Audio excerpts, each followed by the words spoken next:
수백 년을 지나도 거품은 반복됩니다. 튤립에서 닷컴, 부동산 시장, 비트코인까지 인간의 탐욕과 군중 심리가 만든 패턴. 우리는 왜 같은 실수를 반복할까요? 단순히 몇몇 경제 현상을 나열하는 것을 넘어 인간의 끝없는 욕망과 예측 불가능한 군중 심리가 빚어낸 드라마틱한 역사를 오늘 함께 탐험해 보려 합니다. 먼 옛날의 이야기 같지만 사실 이 모든 것은 지금 우리의 선택과 삶에도 알게 모르게 깊은 영향을 미치고 있답니다. 과거의 거품들이 우리에게 던지는 질문에 귀 기울여 보면 현재 우리가 열광하는 것들에 대한 새로운 통찰을 얻을 수 있을지도 모릅니다. 자, 그럼 인류의 마음을 송두리째 흔들었던 광기의 역사 속으로 함께 들어가 보시죠. 그 첫 번째 이야기는 바로 아름다운 꽃 한 송이가 만들어낸 엄청난 소용돌이, 17세기 네덜란드의 튤립 버블입니다. 17세기 초 유럽의 해상 무역을 장악하며 황금기를 구가하던 네덜란드는 그야말로 번영의 상징이었습니다. 부유해진 시민들은 이전에는 볼 수 없었던 사치품과 이국적인 물건들을 탐하기 시작했고, 이때 낯선 동방에서 건너온 한 송이의 꽃이 네덜란드 사회를 완전히 매료시켰죠. 바로 튤립이었습니다. 터키에서 유래한 이 신비로운 꽃은 그 화려하고 독특한 색상과 문양으로 귀족들 사이에서 엄청난 인기를 얻기 시작했습니다. 처음에는 그저 부와 지위를 상징하는 아름다운 원예품이었을 뿐이었죠. 정원의 한쪽을 이국적인 튤립으로 장식하는 것은 신흥 부자들의 새로운 과시 방식이었습니다. 하지만 시간이 흐르면서 튤립은 단순한 장식품을 넘어 사람들의 탐욕을 자극하는 투기의 대상으로 변질되기 시작합니다. 특히 바이러스에 감염되어 마치 불꽃이 타오르는 듯한 무늬를 만들어내는 희귀종 튤립, 예를 들어 셈퍼 아우구스투스 같은 품종은 그 희소성 때문에 상상을 초월하는 가격으로 거래되기 시작했습니다. 처음에는 소수의 부유층 사이에서 시작된 열광이 점차 중산층, 나아가 평범한 시민들에게까지 번져나갔습니다.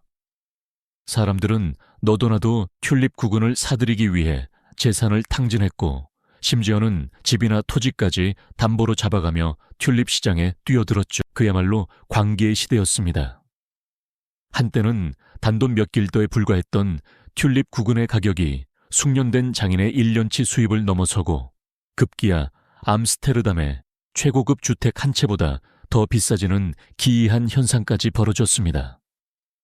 사람들은 눈앞에 엄청난 시세 차익에 현혹되어 이 비이성적인 열기에 동참했습니다. 이 튤립을 사면 나도 부자가 될 수 있다 는 환상에 사로잡혀 이웃이 돈을 버는 것을 보고 자신만 뒤처질까봐 불안해하는 군중 심리가 시장을 더욱 뜨겁게 달구었죠. 튤립 거래소는 마치 축제와도 같았습니다. 수많은 사람들이 튤립 구근을 품에 안고 흥정하며 가격표는 매일매일 하늘 높은 줄 모르고 치솟았습니다. 서로 더 비싼 값에 팔기 위해 안달이 났고, 심지어는 아직 땅속에 있는 튤립 구근, 즉 미래의 튤립을 사고 파는 선물 거래까지 성행했습니다. 이 모든 것이 실체가 없는 기대감에 부풀어 오르고 있었던 것입니다. 하지만 광기는 영원히 계속될 수 없죠. 언젠가는 깨지게 마련인 꿈처럼 튤립 시장의 거품도 서서히 균열을 보이기 시작했습니다.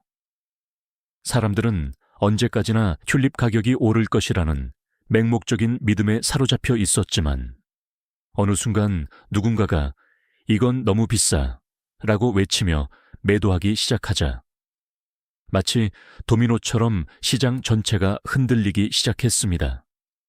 순식간에 매도 물량이 쏟아져 나오면서 가격은 폭락했고, 한때 엄청난 부를 안겨줄 것이라 믿었던 튤립 구근은 그저 평범한 식물 덩어리로 전락해버렸습니다. 한때 번영을 상징했던 튤립은 이제 파멸과 절망의 아이콘이 되어버린 것이죠. 네덜란드를 휩쓸었던 튤립 광풍은 그렇게 허망하게 막을 내렸지만 그 속에 담긴 인간의 탐욕과 군중 심리는 이후 인류 역사에 반복될 수많은 거품의 서막을 알리는 경고등이 되었습니다. 사람들은 왜 이토록 쉽게 환상에 사로잡히고 실체가 없는 것에 열광하며 결국 같은 실수를 반복하게 되는 걸까요? 튤립 버블은 우리에게 이 근원적인 질문을 던지며 다음 이야기로 이어지는 거대한 흐름의 첫 페이지를 장식하고 있습니다. 네덜란드 튤립 시장에 거품이 터지고 난 뒤 사람들은 왜 똑같은 실수를 반복하며 또다시 환상에 사로잡히게 되는 것일까요? 이 근원적인 질문은 시대를 넘어 끊임없이 우리에게 던져지는 숙제와도 같습니다. 튤립 광풍이 지나간 지 수백 년 후, 인류는 또 다른 새로운 시대의 도래 앞에서 흥분과 기대를 감추지 못했죠. 바로 20세기 말, 인터넷이라는 혁명적인 기술이 세상을 뒤흔들기 시작하면서 찾아온 닷컴 버블의 이야기입니다. 1990년대 후반, 삐삐와 PC 통신으로 소통하던 시대에서 인터넷이라는 전대미문의 연결망이 등장하자 사람들은 말 그대로 새로운 세상이 열렸다고 생각했습니다. 전 세계가 하나로 연결되고 정보가 실시간으로 오가는 이 놀라운 기술이 모든 것을 바꿀 것이라는 기대감은 마치 마법처럼 퍼져나갔습니다. 이때 닷컴이라는 이름만 붙으면 어떤 기업이든 성공할 수 있다는 믿음이 팽배했죠. 수익 모델이 명확하지 않아도, 심지어는 이렇다 할 실체가 없는 회사조차도 인터넷 관련 기업이라는 이유만으로 천문학적인 가치를 인정받으며 주식시장의 스타로 떠올랐습니다. 사람들은 너도 나도 인터넷 관련 주식에 투자하기 시작했습니다. 사무실에서 밤샘하며 성공을 꿈꾸는 젊은 창업가들의 열정적인 모습은 대중에게 희망적인 미래를 제시하는 듯 보였고, 마치 황금알을 낳는 거위처럼 보였던 닷컴 기업들의 주가는 연일 상한가를 기록했습니다. 이번엔 다르다는 확신이 시장 전체를 지배했고, 기술 혁신이라는 거대한 물결 앞에서 이성적인 판단은 뒷전으로 밀려났습니다. 마치 튤립 구근의 가치가 끝없이 오를 것이라 믿었던 것처럼 사람들은 인터넷 기업의 가치도 무한히 상승할 것이라고 맹목적으로 믿었던 것이죠. 기대감은 흥분으로, 흥분은 이내 과열된 투기 심리로 번져갔습니다. 하지만 끝없이 오를 것만 같았던 주게도 균열은 생기기 마련입니다. 2000년대 초반 거품은 예고 없이 터져버렸습니다. 수익을 내지 못하고 오직 기대감만으로 부풀려졌던 수많은 닷컴 기업들은 마치 신기루처럼 사라져버렸습니다.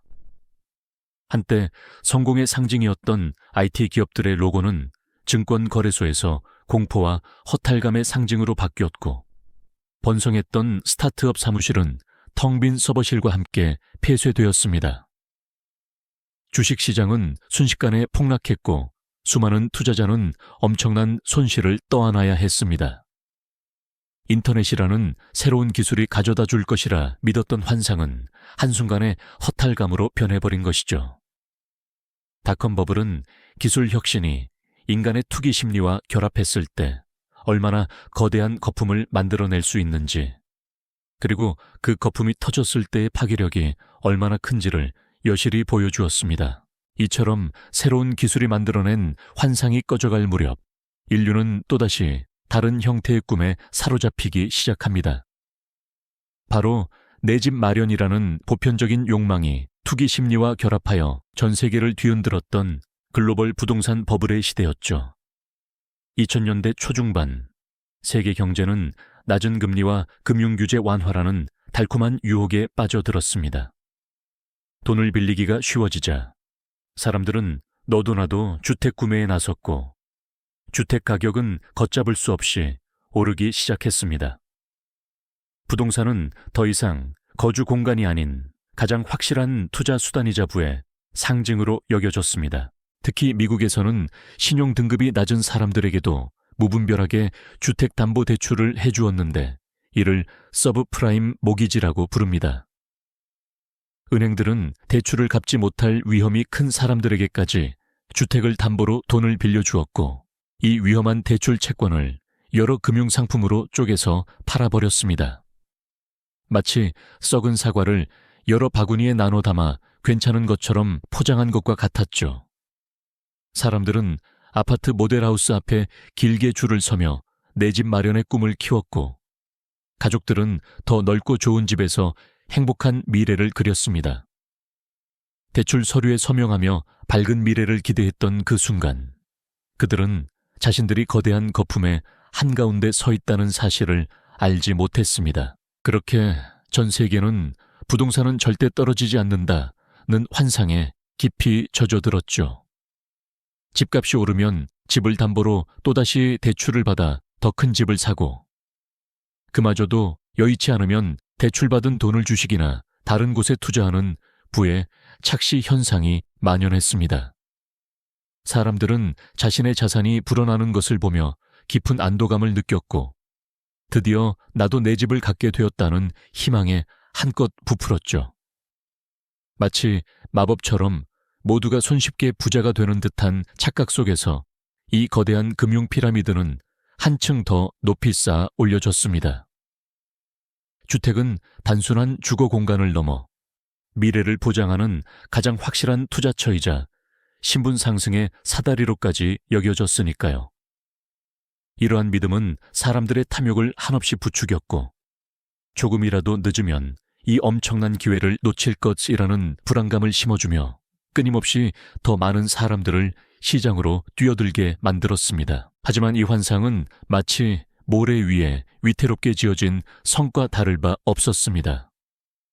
애초에 상환 능력이 부족한 사람들에게 무분별하게 제공된 서브프라임 모기지는 처음부터 마치 작동을 기다리는 시한폭탄과도 같았죠.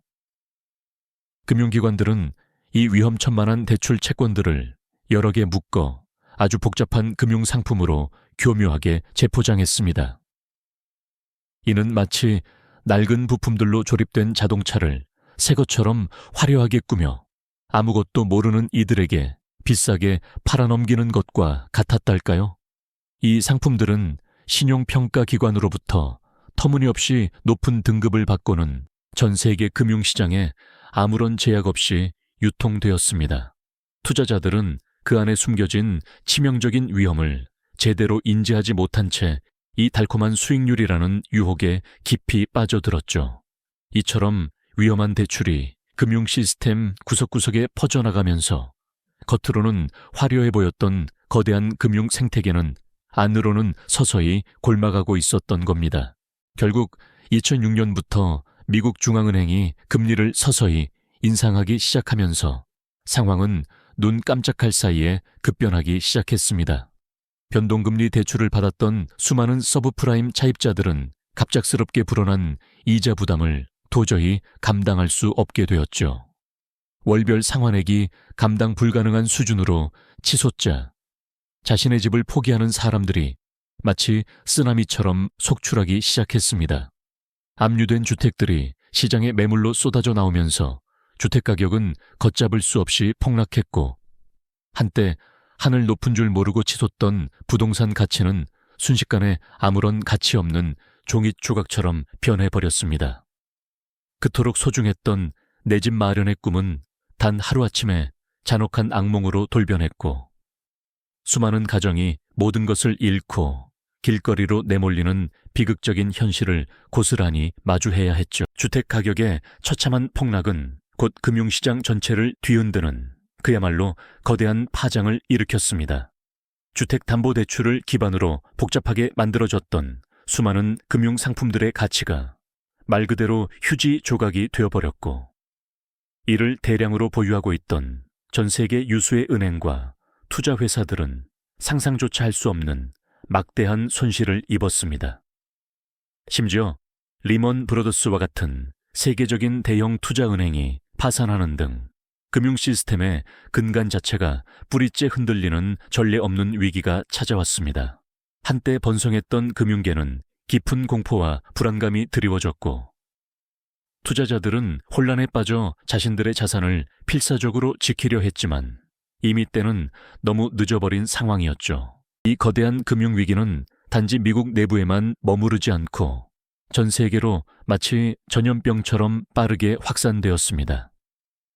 세계 경제는 심각한 신용 경색에 직면했고, 기업들은 자금 조달에 극심한 어려움을 겪으며 투자를 줄이고 대규모 직원 해고를 단행하기 시작했습니다. 수많은 사람들이 소중한 일자리를 잃었고, 평생 저축했던 돈마저 순식간에 사라지는 것을 그저 지켜봐야 했습니다. 내 집이라는 희망을 품고 대출 서류에 떨리는 손으로 서명했던 평범한 사람들은 졸지에 모든 것을 잃는 처절한 절망을 경험해야 했습니다.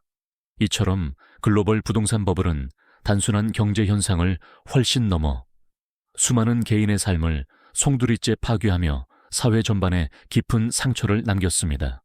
거품이 붕괴된 후 찾아온 참혹한 현실은 한때 모두를 들뜨게 했던 부동산 불패의 환상이 얼마나 허망하고 잔인한 것이었는지를 다시 한번 일깨워 주었죠.